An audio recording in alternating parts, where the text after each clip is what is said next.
Welcome to Trade Pro. In this video, I'm going to show you a simple 3 EMA trading strategy and then test it 100 times in a row so you can see how it performs and stacks up against some of the other strategies that have been tested on the channel.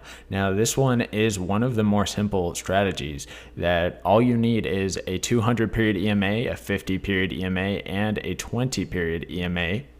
What you need to do is go with the trend direction. So you can only take shorts when the 50 and the 20 are below the 200 and the 20 is below the 50. That's your short position setup. And for longs, you can only take longs when both the 50 and the 20 are above the 200 and the 20 is above the 50. All right. So when you're in a downtrend, such as right now, you're just going to be waiting until price pulls back into the 20 and closes above the 20 period EMA. Once that happens, you're just waiting until price goes back down and closes below the 20 for your entry signal. So this one here would be the entry as it closes above the 20, then closes back down below it. You're going to set your stop to the nearest swing high and then target 2 times the risk. So that is as simple as the strategy is. You're essentially just going with the trend, waiting for pullbacks in the trend. It's a method of getting you into pullbacks and continuation of the current trend. All right.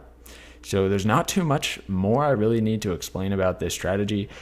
Just to note, this does not count right here when it pulls back into the 20, but does not close above the 20. You cannot take that as a position. It needs to close above the 20 and then close back down below the 20 without closing over the 50 in that process. So if this went up, closed over the 50 here, and then went back down and closed below the 20, the setup is invalid.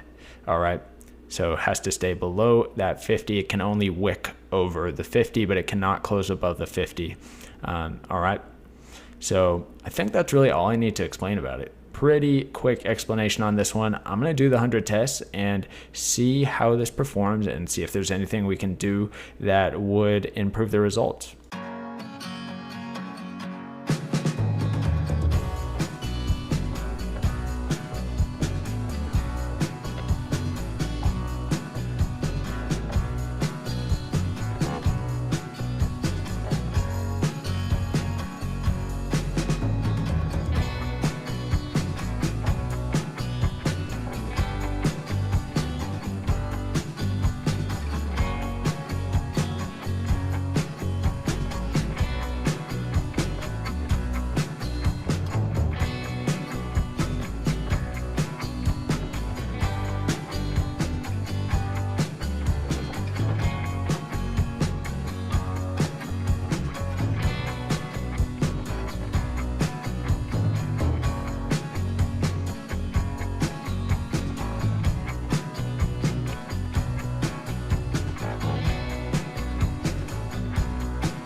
All right, the results are in, and on this one, I kind of went the extra mile. I did it 2 different ways and recorded results for both ways. On the right side, I have a method where you move the stop to break even at 1 times risk.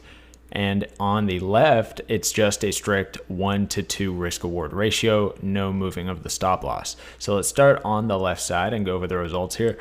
Of course, they were both done on the same set of price data, euro, dollar, 15-minute time frame.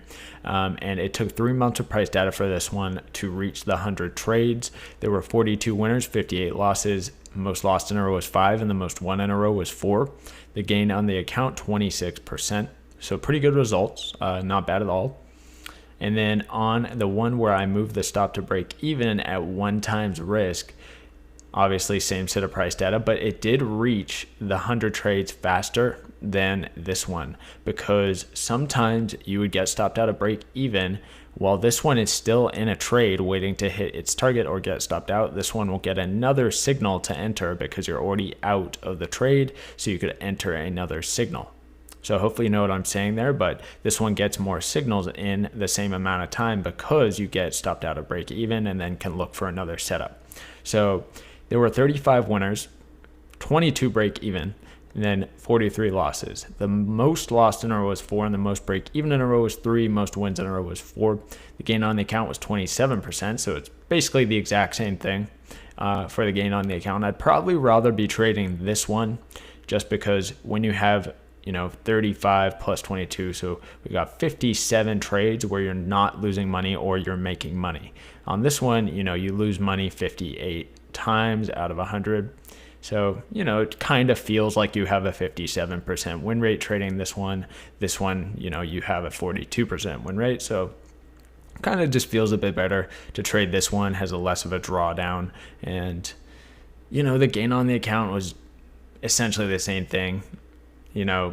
Over a series of 1,000 trades, you're probably going to see very similar numbers on both of these. So I don't think the gain on the account figure is really the difference here. Really just how you feel about having the win rate or taking more losses. But yeah, really not a big difference with these two tests. So it's not all that conclusive.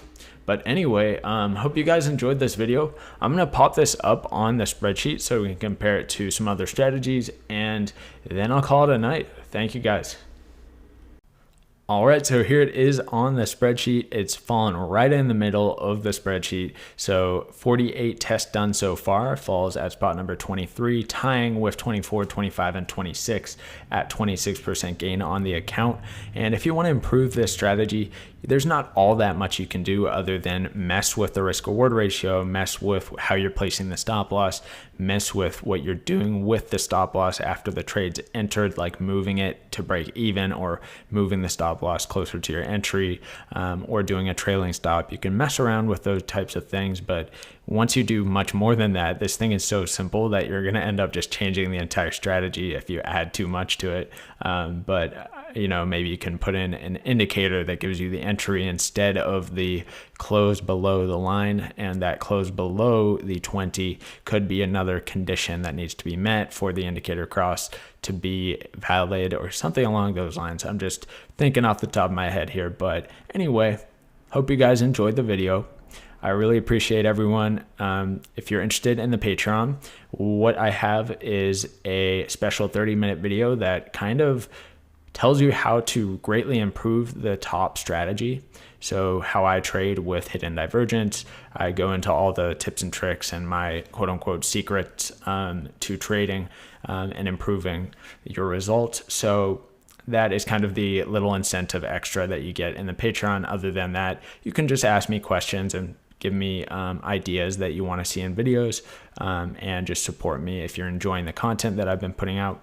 So thank you guys so much. Hopefully I can get more time on the channel once my Patreon has grown a bit and the channel is growing a bit, so I can get some more ad revenue, and really be able to spend a good amount of time on the channel so I can put out proper FTMO challenge videos and proper small account challenge videos where I actually have time to trade on them consistently, and upload consistently about them.